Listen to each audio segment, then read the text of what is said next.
चलिए, तो शुरू से बताना पड़ेगा, सारे नए हो, एक आध है पुराना, कोई नहीं। कल कौन आया था? बस एक बच्चा।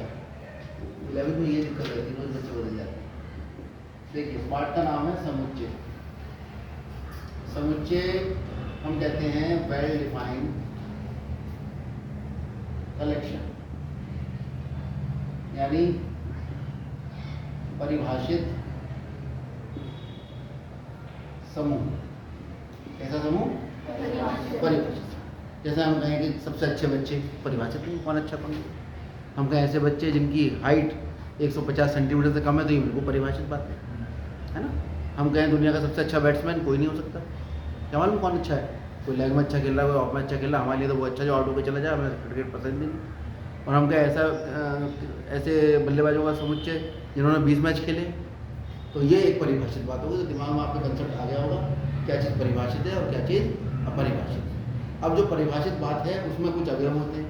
जैसे हम कहें 5 से कम संख्याओं का समुच्चय, तो 5 से कम संख्याएं कौन कौन सी हो गई? 1 2 3 4 5, है ना। 0 1 2 3 4 5, अगर हम ऋणात्मक को छोड़ के अगर इंटीजर की बात करें, ठीक है, तो 0 1 2 3 4 5 जो है वो एक परिभाषित समुच्चय हो गया। उसको लिखेंगे कैसे? तो समुच्चय जो है, एक बात तो ये हो गई कि वेल डिफाइंड कलेक्शन होता है, परिभाषित समुच्चय के अंदर अवयव होते हैं। क्या होते हैं? अवयव। अवयव को कॉमा लगा के अलग अलग करके लिखते हैं, ठीक। और समुच्चय का नाम अंग्रेजी के बड़े अक्षरों से लिखा जाता है। जैसे मैं कहूँ कि 5 से, जैसे मैंने अभी एग्जाम्पल दिया, कम पूर्णांकों का समुच्चय।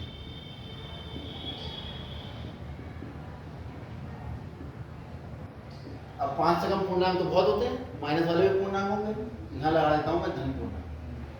तो क्या क्या होंगे बताओ? सामान्य अगर हम लिखें 5 से कम धन पूर्णांक 1 2 3 4, क्योंकि धन पूर्णांक को जीरो में जीरो को पॉजिटिव नहीं माना जाता। इनको बंद कर देते हैं मजली ब्रैकेट में, और अगर इसका नाम अंग्रेजी के बड़े अक्षर से लिख देते, तो इसी को कहते हैं समुच्चय। क्या है ये? समुच्चय ए। समुच्चय ए के अवयव कौन कौन है? 1 2 3 4। अगर मैं एक भाषा लिख रहा हूँ, एक क्या है? अवयव। एक समुच्चय ए का अवयव है। ये बात मैं बोलूँ या लिखूँ तो कितना लंबा लिखना पड़ेगा? तो ये जो बात है कि ए अवयव, एक समुच्चय ए का अवयव है, इसको मैं एक बहुत छोटे से निशान से बना सकता हूँ। इसे कहते हैं ग्राउंड। इधर एक लिख दो, इधर एक, इधर लिखते हैं हम अवयव, और इधर लिखते हैं हम समुच्चय। समुच्चय को इंग्लिश में कहते हैं सेट। तो आज के बाद हम समुच्चय को क्या लिखा करेंगे? सेट। कोई दिक्कत तो नहीं इसमें। और अवयव को कहते हैं एलिमेंट। केमिस्ट्री में पढ़ेंगे, है ना। अवयव क्या कहते हैं? एलिमेंट। और ये जो निशान लगा है, सी बना के बीच में बना दिया है, ये निशान है बिलोंग से संबंधित। तो 1 बिलोंग टू ए, मतलब एक जो है वो ए का अवयव है। लेकिन अगर मैं कहूँ 3 भी ए का अवयव है। मैं कहूँ 5, तो 5 ए का अवयव नहीं। तो अवयव नहीं है, तो बिलोंग टू के उसको काट देंगे, तो 5 ए का अवयव नहीं। समझ में आ गया? अब सेट लिखने के प्रकार। सेट किस प्रकार से लिखते हैं? 2 रूपों में लिखा जाता है। एक होता है रोस्टर मेथड, और एक दूसरी विधि होती है समुच्चय निर्माण।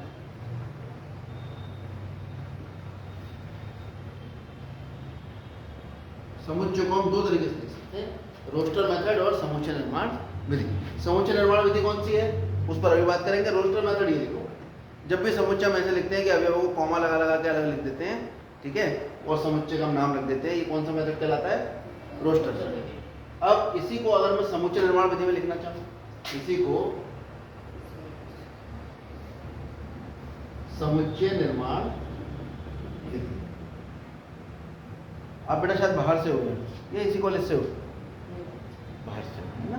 यहाँ बारघंटा कॉलेज के कुछ तौर तरीके हैं, तुम्हारी आंखें और बोर्ड, इसके अलावा तुम्हारा अगर कहीं इधर उधर ध्यान भटक रहा है परेशानी हो सकती है, नंबर कम हो जाएंगे, है ना। तो आप इधर ध्यान दो। समुच्चय निर्माण विधि क्या है? समुच्चय निर्माण विधि नाम तो यही रखो।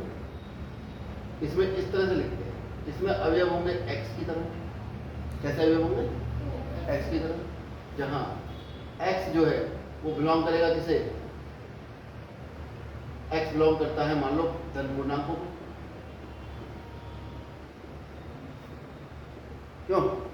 और कॉमा लगा के लिख दो कि x का मान 0 से बड़ा है और 5 से छोटा। ये सच दैट का निशान कहलाता है, सच दैट। यानी a में x की तरह के अवयव हैं और x के बारे में जानकारी हम जानेंगे। कैसा कैसा है x? x जो है वो धन पूर्णांक है और साथ साथ x का मान 0 से 5 के बीच में। अब दिमाग लगाओ, 0 से 5 के बीच में x का मान क्या क्या आएगा? जो धन पूर्णांक हो गया, जो पूछा। अब हम इसमें आपको सवाल 10 करोड़ों बन जाएंगे। मान लो हम एक सवाल ये बना दें कि a एक साइड है, a में x तरह के हैं, x जो है x² प्लस 2x प्लस 1 का हल x है और साथ साथ x जो है वो बिलोंग करता है i को। अब ये i आया, इसको समझ लीजिए। कुछ सेटों के नाम फिक्स कर दिए गए। अच्छा, अब ये इसका हल है। इस समीकरण का हल क्या आएगा? क्या? x² प्लस 2x प्लस 1 बराबर 0। ये तो x प्लस 1 का होल स्क्वायर है बराबर 0। x का मान कितना आया? माइनस।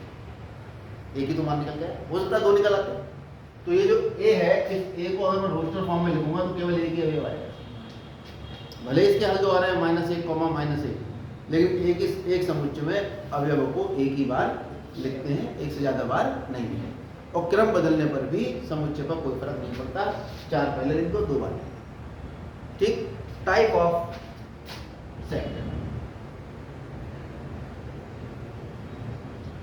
समुच्चय के प्रकार। ठीक, समुच्चय के प्रकार क्या क्या है? नंबर 1 एम्प्टी सेट, जिसे कहते हैं हम रिक्त। इस रिक्त समुच्चय को लिखते हैं हम किससे? फाइल लिखा, समझ जाओ किसका नाम है ये रिक्त समुच्चय। कुछ नाम फिक्स कर दिया गया, वो किसी और के नहीं हो सकते, है ना। तो फाइल को कहते हैं रिक्त समुच्चय। रिक्त का समुच्चय मतलब इसमें कोई अवयव नहीं होता है, इसको क्या कहते हैं हम? रिक्त। ऐसा भी तो बन सकता है समुच्चय जिसमें कोई अवयव ना हो। ठीक है, मान लो हम समुच्चय बनाए कि यहाँ पर जितने बच्चे बैठे हैं वो सारे बच्चे जो है कंप्यूटर प्रोग्रामिंग भाषा जानते हैं, ऐसे बच्चों का समुच्चय। अब कंप्यूटर प्रोग्रामिंग तो में तो कोई नहीं जानता, ठीक है। या ऐसे बच्चे जो ऑपरेशन करना जानते हैं, कोई भी नहीं हो, अभी इंटर में ही हो, तो क्या क्या समुच्चय आएगा? एक भी बच्चा नहीं निकल कर आएगा ऐसा, तो क्या हो जाएगा? वो रिक्त समुच्चय। ठीक है। कहीं लड़कों का समुच्चय, नाम रखो जी और नाम लिख दो लड़कों के, कॉमा लगा लगा के। 3 लड़के। लड़कियों का समुच्चय, ठीक है, उसका नाम रखो पी और कॉमा लगा लगा के उनका नाम। ये हो गया टाइप ऑफ सेट में सबसे पहला कौन? Empty set. दूसरा आता है यूनिवर्सल सेट।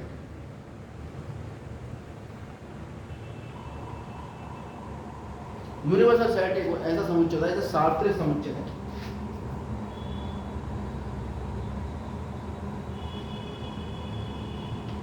इसे जनरली या तो यू से लिखते हैं या ये इस तरह से लिखते हैं। ये भी हल्की सी मुझे दिखा है। यूनिवर्सल सेट एक ऐसा सेट होता है जिसके अंदर दुनिया के सारे अवयव होते हैं। दुनिया के सारे अवयव होते हैं, वो क्या कहलाता है? यूनिवर्सल। और जिसमें कुछ भी नहीं होता वो क्या कहलाता है? Empty set. और ये सब बीच वाले हो गए, है ना। आपसे कहें सप्ताह के नामों का सेट, आपसे कहा कि ए एक सेट है, उसमें एक्स टाइप के अवयव हैं और एक्स सप्ताह के नाम है, तो वे समुच्चय क्या बनेगा? सोमवार, मंगलवार, बुधवार, बृहस्पतिवार, शुक्रवार, शनिवार, इतवार। 7 इसके अवयव आ जाए। समुच्चय कुछ भी हो सकता है, ठीक है। पेड़ों का समुच्चय, तो पेड़ों के नाम आ जाएंगे पीपल, बरगद, अमरूद, आम। पौधों का समुच्चय, ठीक है। हमसे कहा दुनिया की सारी प्रजातियों का समुच्चय, दुनिया के ऐसी प्रजातियों का समुच्चय जिसके 4 पैर होते हैं। तो कुछ भी आप जो है बना सकते हैं। सर अभी करता हूँ क्लास में। नमस्कार, अभी करता हूँ क्लास में काम। तो यहाँ तक हमारी सेट की जानकारी पूरी होगी। बता दें इसे, उतारो। इसके बाद आता है समान समुच्चय,